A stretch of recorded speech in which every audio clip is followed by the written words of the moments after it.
এই আপনাদের গ্রামে মানুষ মারা গেলে কবর খোঁড়ে কি করে না করে? জীবনে দেখেছেন কোন স্কুলে হেডমাস্টার কারুর মায়ের কবর খুঁজছে? দেখেছেন? গ্রামের এলাকার কোটিপতি লোক কারুর বাপের কবর খুঁজছে বর্ষাকালে পানিতে ভিজে ভিজে, দেখেছেন? কবর খোঁড়ে কারা? ওই যে ফটিক ফটিক ভাই রিক্সা চালায়, ও কবর খোঁড়ে। খোঁড়ে কি করে না? সবার কবর টবর খোঁড়া কমপ্লিট হয়ে গেলে বলে, চাচা তোমার মায়ের কবর কমপ্লিট হয়ে গেছে, 200টা টাকা দাও। বলে বলে বলে না, কোনদিন বলে না।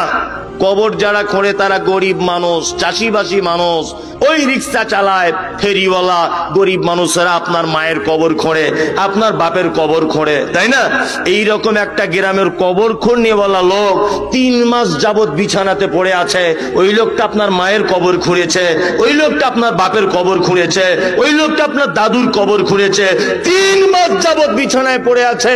আপনি গ্রামের ধনী মানুষ, একবারও দেখতে যাওয়ার টাইম পেলেন না। লোকটা বিছানায় পড়ে পড়ে পড়ে পড়ে মরণাপন্ন অবস্থা।